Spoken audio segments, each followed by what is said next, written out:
Hello everyone. So in the last video I was told you about the concept of direct ranging. Direct ranging. So in that direct ranging we have two methods.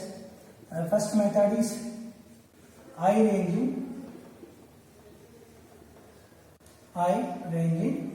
and where the second method is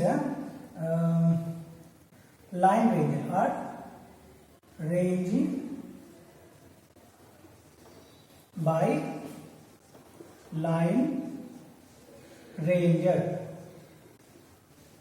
ranging by line ranger. So these two are completed. So now we will look into the next method or next type of ranging, that is indirect ranging.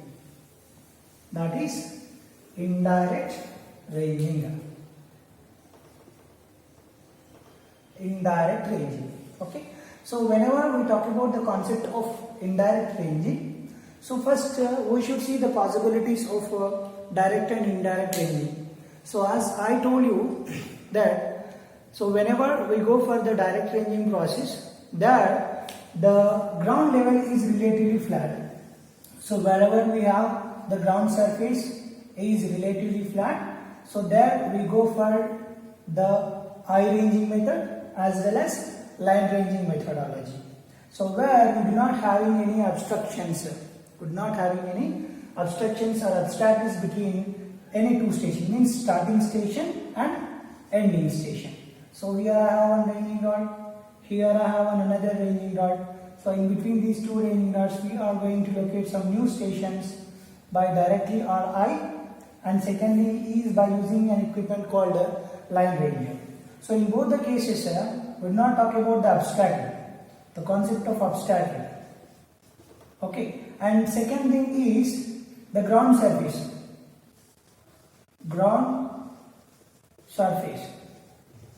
Okay, so therefore here we are going to use some new methods, that is indirect method.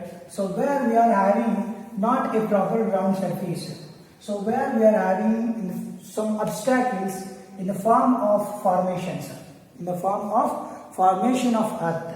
So let me tell you about the concept of indirect ranging. So generally, before going to talk about this indirect ranging, so as you people know that the concept of ranging is nothing but locating some intermediate positions. So see here, first suppose let us consider that I am considering a body, or I am considering a ground surface, so which has some dense forest. So let us consider that this is an area. Over the ground surface. Okay. So over which some part of the land, maybe this is the part. So this is the part which is having some dense forest. So let us consider that this is a forest. So now I need to go, or I need to measure my station, main station, starting station and ending station. So let us take, this is some starting station, main station A, and this is another main station, that is B. So now my main survey line, my straight continuous main survey line is running across the forest. So let us consider that this is a dense forest. Means really where it is really very difficult for the process of ranging. So you can locate the intermediate positions. So here you can locate the intermediate positions. Here also you can locate the intermediate positions. Why? Because it is not much difficult to locate.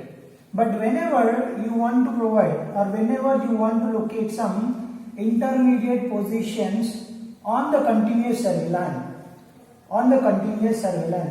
which is within the premises of this forest. So now in such cases, location of these intermediate positions could become really very difficult. So to overcome that problem, we have to establish intermediate positions on this continuous survey line by adopting some suitable methodologies. So that method, so indirectly, where we locate these intermediate positions on the dense forest are known as indirect ranging. Means there is no possibility to go for the direct ranging processes. So we should follow the indirect ranging.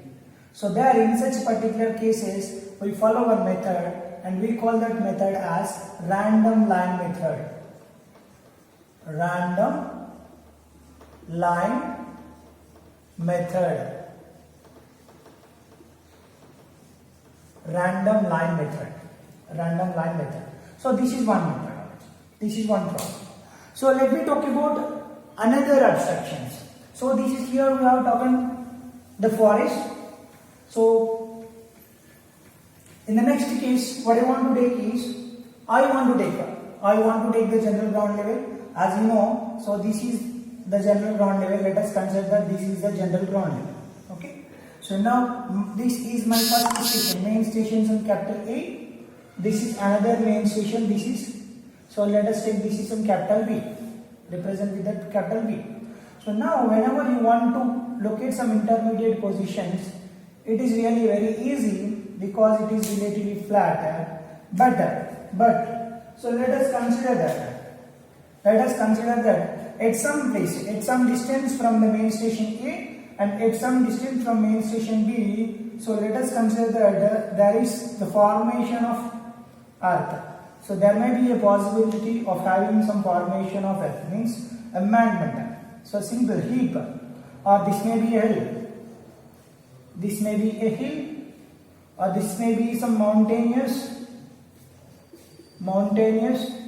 or something other than that. So where you are having the difference between normal ground level and the surface of this earth, surface of this formation earth.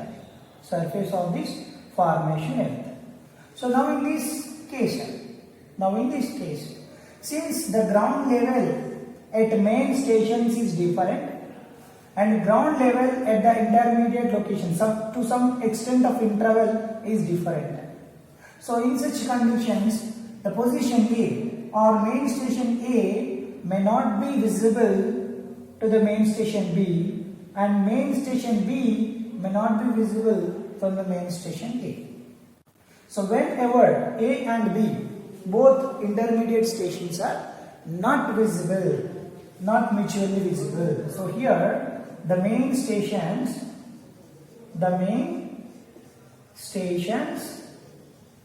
are not mutually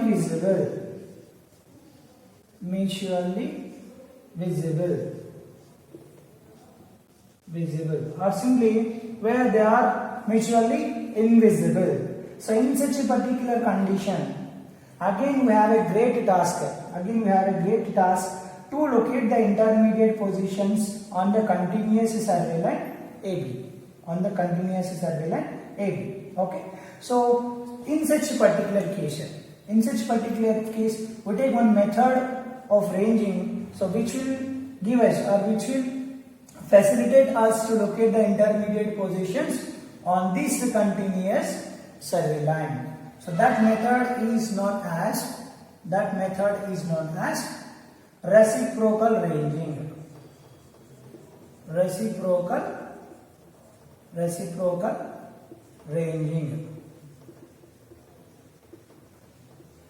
Okay, reciprocal ranging. Now let us discuss about random line method and reciprocal ranging. So how do we locate the intermediate positions in both the cases? We will discuss now.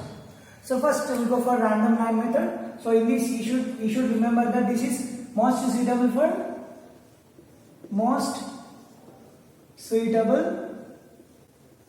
for dense forest. Most suitable for dense forest, and it is most suitable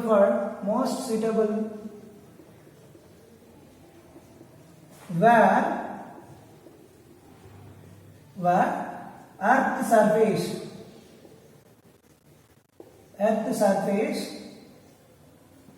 forms a heap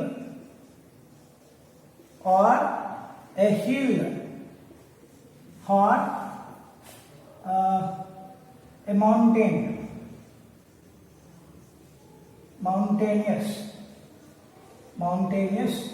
surface.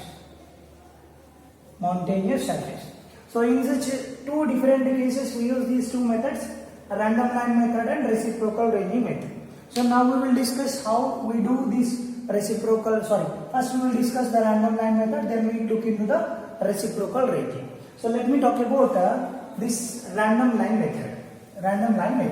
So as I told you just now I told you that this method is best suitable for the dense forest. So let us consider, let me take an area.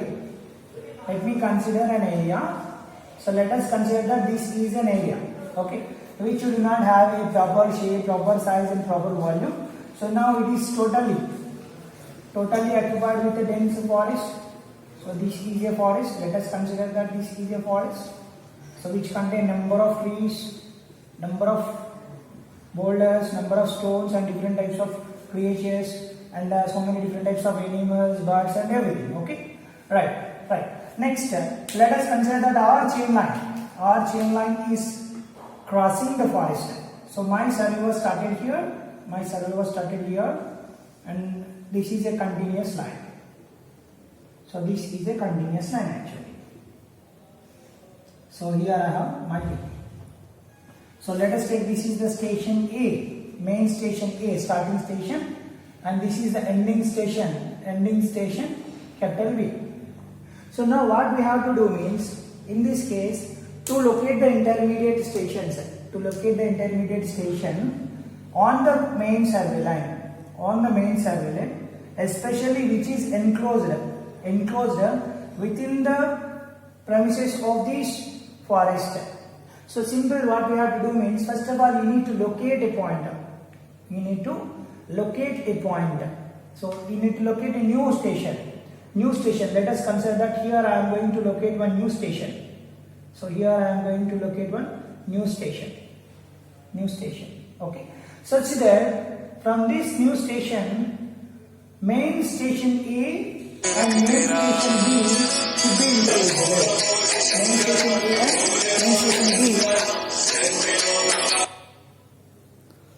Main station E and main station B should be intervisible. Okay. So now what we have to do means, let me take this one as some C point. Let me name it as some C. So from point C to B. So measure the distance from point A to C and B to C. So first what you have to do means, you should measure the distance from point A to B. You should measure the distance from point A, means station A, to the new created station C. Station A to the new created station C. Now erect one perpendicular from the point of C. Erect one perpendicular from the point of C to the station B. So now what we have to do means, with an angle of 90 degrees, so you should connect the station B and connect the station C. Such that the angle bonded at C is equals to 90 degrees. This angle is equals to 90 degrees. So now what we have to do, and how can we locate new positions, intermediate positions on this continuous survey line is the question. Okay. So to fulfill this concept,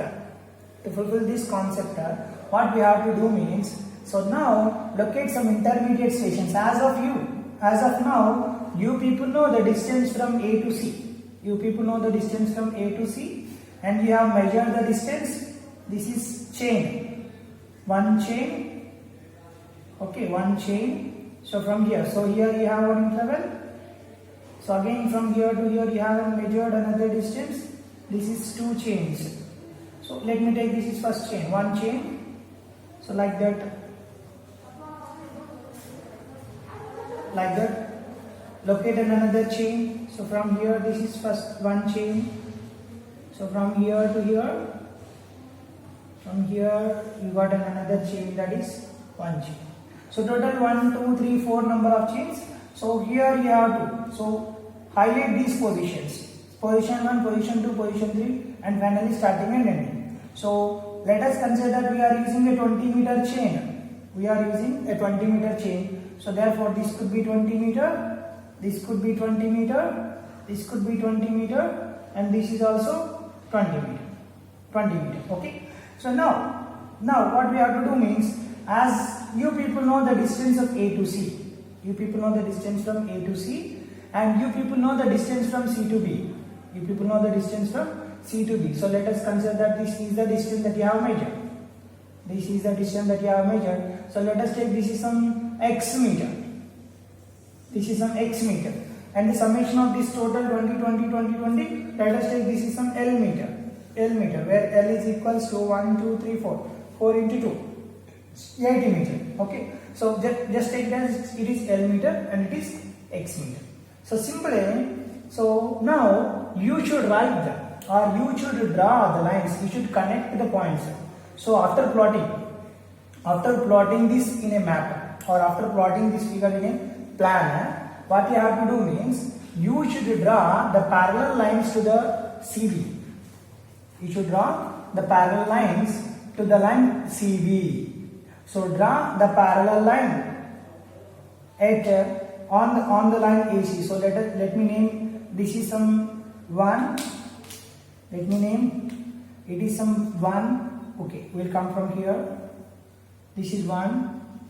This is 2, and this is 3rd. First, second, third. First, second, third. So at point 1. At point 1 on the sloping distance of AC, so you should erect one parallel line to the BC line.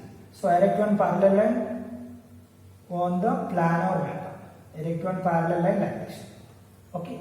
So likewise at 2, one parallel line. At 3, you no need to draw because it is clear. The distance between A to the pointer from here, this distance is clear, so therefore you no need to construct this. But here the point 1 and 2 are important. So therefore this is one intermediate point and this is another intermediate point on the main survey line. On the main survey line.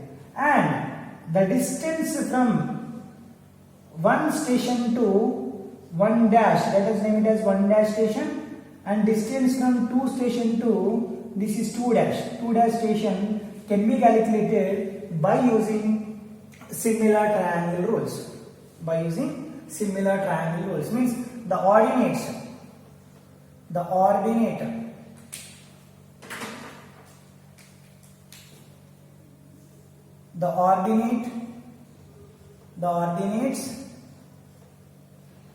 2 dash and 1 dash are calculated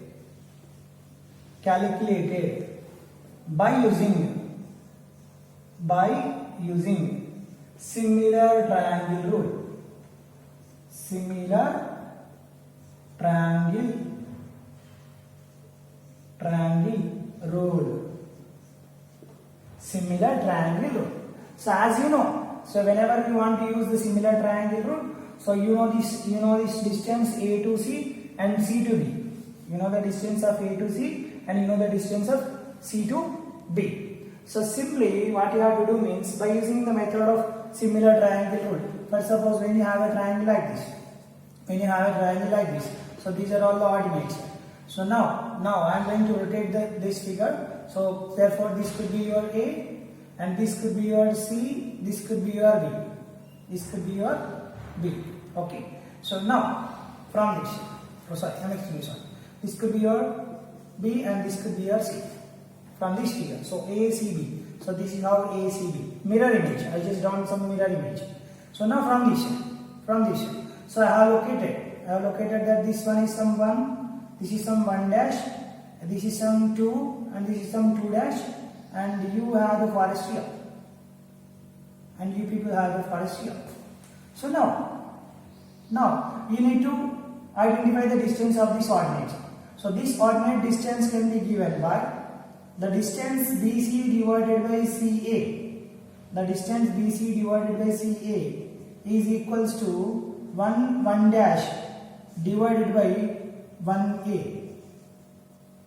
The distance 1A. 1 dash divided by 1A. So from this we don't know. You people know 1 to A. Position 1 means station 1 to station A, you know the distance. Station 1 to station A, you know the distance, that is some 20, 60 meter. 60 meter. So what you have to write means you know the distance of 1A and you will be able to see the distance or measure the distance of BC, because in between B and C this line is free from the forest. You don't have any trees and you don't have nothing. So this is free. So therefore you can take the measurement. And AC is also an inclined line which is free from the forest and plantation vegetation. So you can also measure the distance of CA. Only unknown value is 1 dash. So from this 1 dash can be written as BC divided by CA into 1A. BC divided by CA into 1A.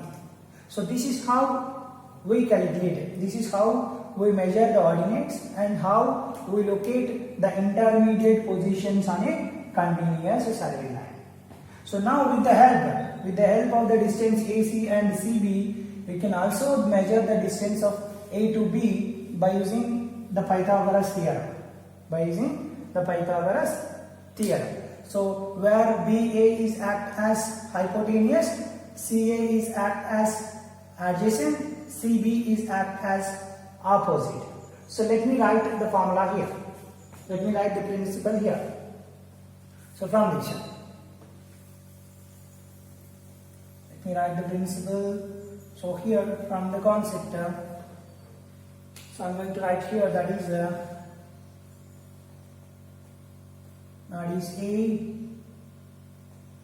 AB square is equals to AC square plus CB square. So where the distance A to B is equals to under root of AC square plus CB square. So this is how you can also measure the distance of AB.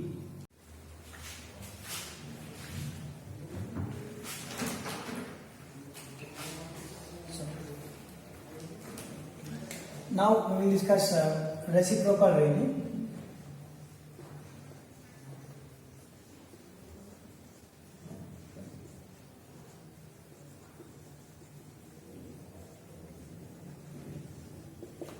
So reciprocal ranging. So we have discussed that about the ranging, especially random line method. So where we use that random line method.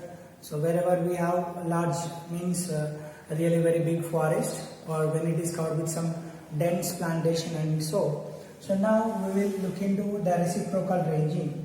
So as I told you that this particular type of reciprocal ranging is adopted. For suppose let us consider that this is a general ground surface. This is a general ground surface which contains some mountainous terrain or contain some hillish terrain. So let us take this is the station A, main station A, and this is another station B. So now we have to establish. So now we people have to establish some intermediate positions on this hill or on this mountainous terrain. Okay. So this dotted line representing you the general ground level. And now this is what the existing ground level. This is what the existing ground level. So now there is no problem to create some internal positions or some intermediate stations. So wherever the ground surface is flat. So for suppose when I want to create some intermediate position here, I can do. So here I can do. But whenever I want to locate some intermediate positions, so let us consider up to here you can do. So here let us consider that this is one station. This is a station like that. Now here I have another station. Or else you can create the station exactly on the point or on the station wherever the ground level is changing. So likewise here also I have taken one station wherever the ground level is changed from the normal position to some slanting action. So therefore let us represent, I am going to represent these points are some C and D. C and D are the two stations. In between these two stations I have a mountainous terrain. Okay, so simple. Now the question is how to establish the intermediate positions on the CD, on the line of CD. As we know, ranging is the process of establishing the intermediate positions exactly on a straight line or on a straight continuous survey line. So first of all, whenever you people want to create some intermediate position, you should be having means there could be the survey line could be really very straight up. So now whenever we come to this particular example, so let me talk about this. So I am going to take this example now. Okay, so from this, so see, so I am going to take some point. So this is the main station, this is the main station A, okay, and this is another station C. Here I have a station, this is D. So here I have another station, main station, that is B.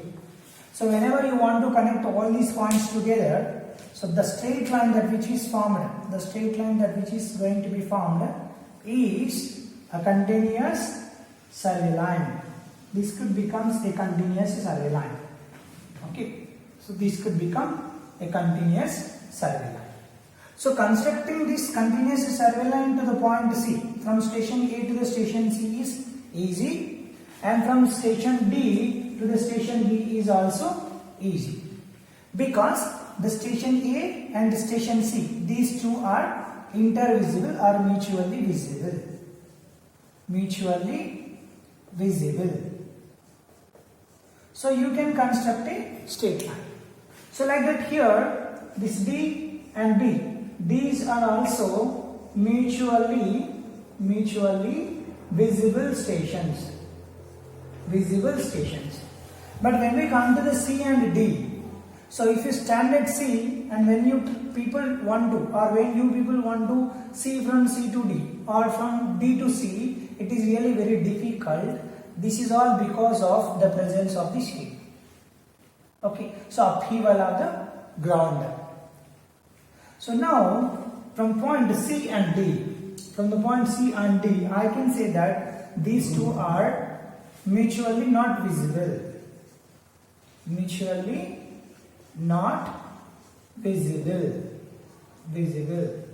In the sense they are not intervisible. So in such a particular case, what is the process that we have to follow? Or the process that what we people are going to be follow is nothing but the reciprocal ranging. Okay, so that is known as reciprocal method of ranging. So you can also call it as reciprocal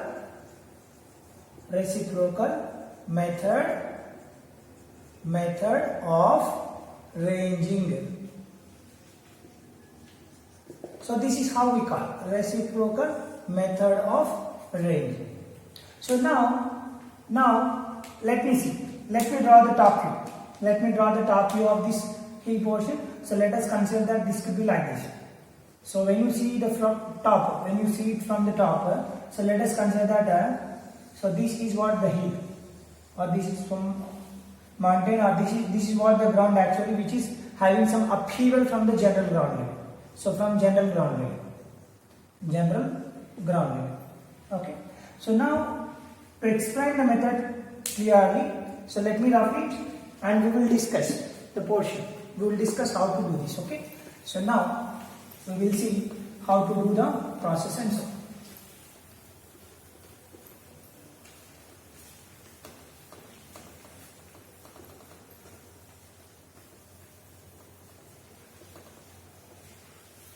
Okay. Now let me take the two stations. As of now, you know that this is the station A, main station A, some common ground, and then it is some upheaval. It took some upheaval like this.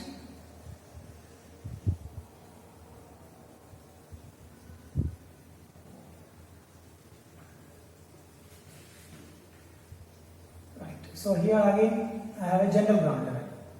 So let me take this is some B, main station. A and B are the main station.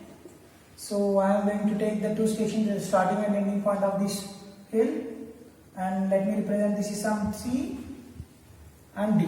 So let me represent this is C, D. So now I have to locate some intermediate positions on this hill. Okay. So for that what we have to do means, I am going to see the top view. So what we have to do means, so I am going to explain by taking some top view. So this is what you have to, actually you people have to do. So now this is A.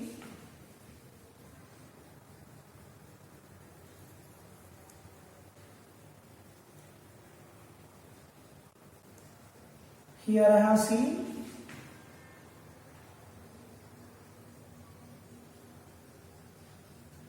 So on this line I will be having D. So on this line I will be having B. Okay. So now let us take some B. Now it is really very easy. So I am going to take the central portion. So as I drawn just now that this is A and this is B. Okay. So here I have the hill. So this is how we are. Okay. So this is my point C and this is my point D. Okay. So what I want to do is, I am going to consider only one side of this AB station. So from main AB station, AB on main survey line AB, so I am going to take only one portion, left side or right side of the portion. So let me consider the left side portion of this AB survey line. So now by this I can draw like this. I can take care. So our intention is to construct a straight survey line. So it is really very easy to construct the straight line up to C, and it is difficult to construct on the hill, straight line on the hill. So I am representing that with some dotted line. Then again it is really very easy to connect with a straight line D and B.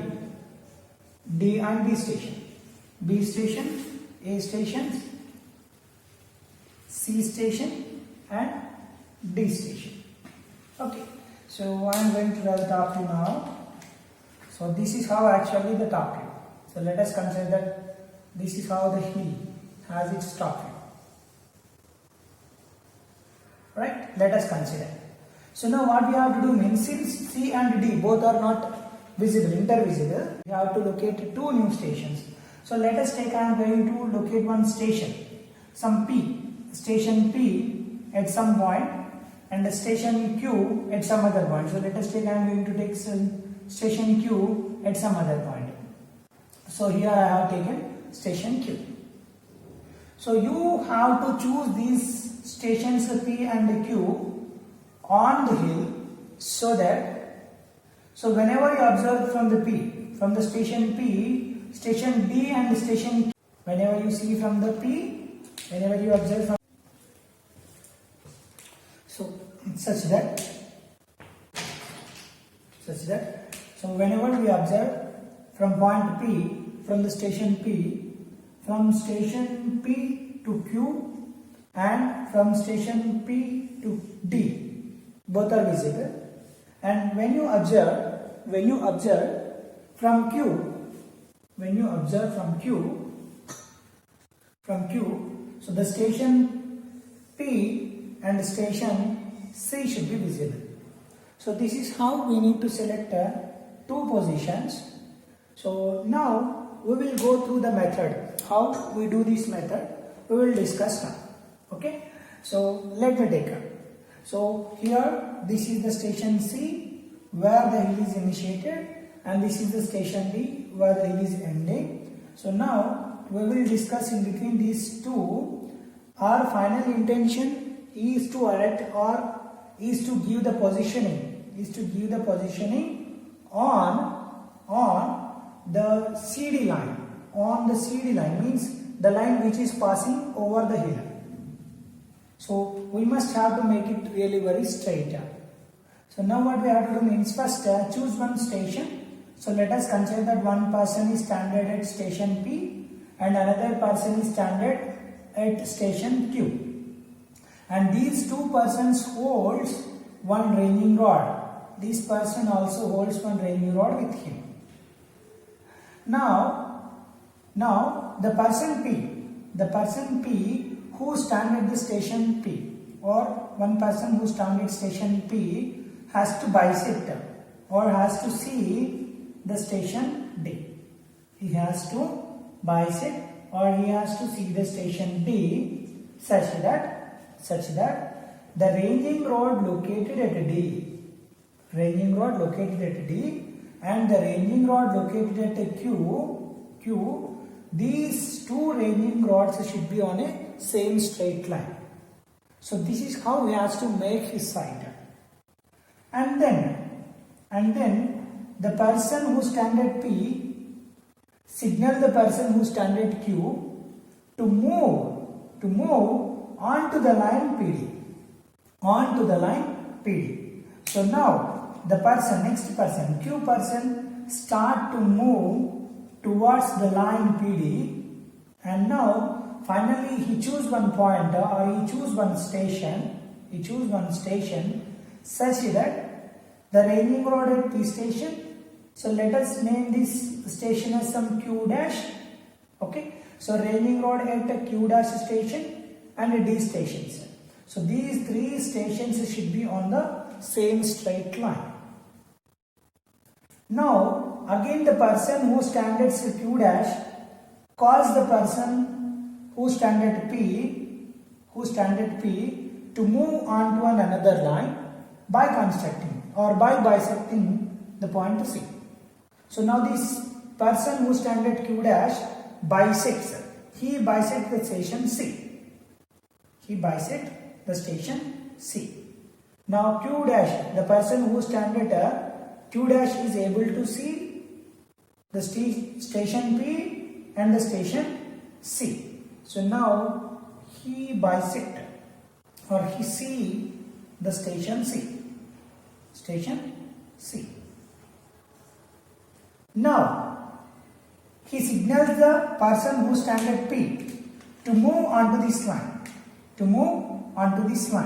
So he has to move on the line or on the line of a CQ dash, and let us name this station as some P dash. Let us name this station as P dash.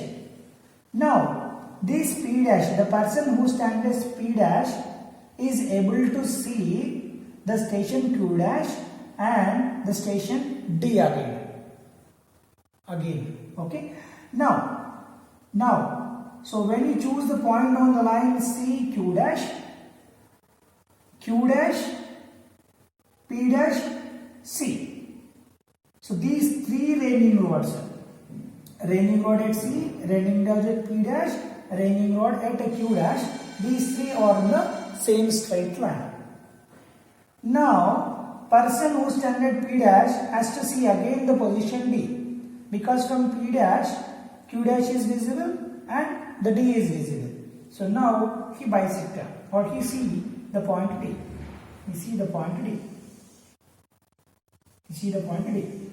Such that again a new straight line was constructed.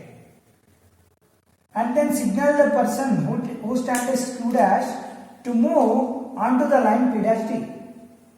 Again he tried to move with the ranging rod, along with ranging rod, to a new station on the line P dash D, and he kept the ranging rod here. So let us take this station is some Q double dash. So such that ranging rod at P dash, ranging rod at a Q double dash, ranging rod at D. These three should be on a same straight line. They should be on same straight vision. Now again he repeat the process. This person again bisects the C, or if this person again observes the point C. So again he is going to observe the point C. And then call the person who stand at P dash to move onto the line. So again he signals the person to move onto the line of Q double dash C. So P dash person will create another new station. So let me name this station as some P to the power of double dash, P double dash. Okay. So now ranging rod at C, ranging rod at P double dash, ranging rod at Q double dash. These three should be on the same straight line. And from station P double dash to Q double dash is visible and D is visible. Q double dash to P double dash is visible and C is visible. And continue the process. Continue the process until you reach the apex point. And how to identify this apex point is really very important. So when you reach a particular position,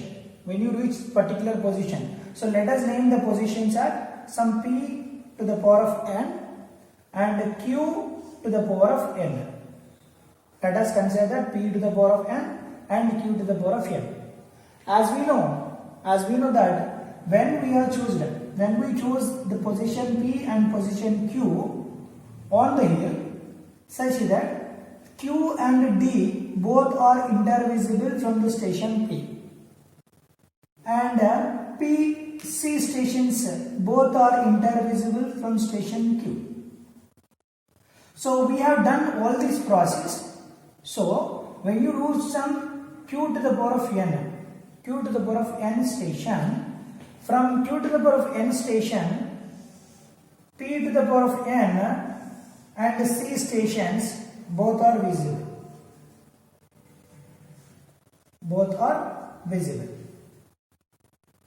And likewise, from P power n station,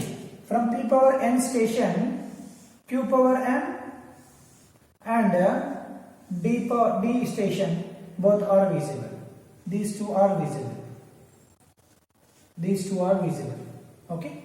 And mutually, when you observe from the P power n station, so P power n to C is visible, P power n to Q power n is visible. Likewise, from Q power n station to P power n station is visible, from Q power n to D station is also visible. So it represents that when you observe from the P power n station, C, Q power n both are visible and they are on the same straight line. And when you observe from the Q power n station, so D, P power n both are visible, and these three, P power n, Q power n, D, are in the same straight line. So the line P power n to Q power n is the mutual line which connecting C, P power n, Q power n and P power n, Q power n, D.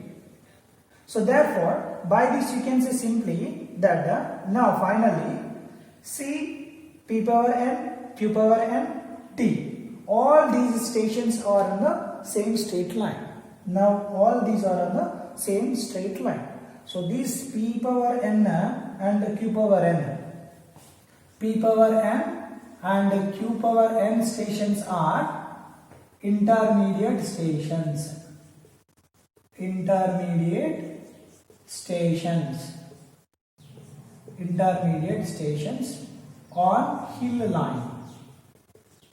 On hill line. Okay. So this could be somewhere else here.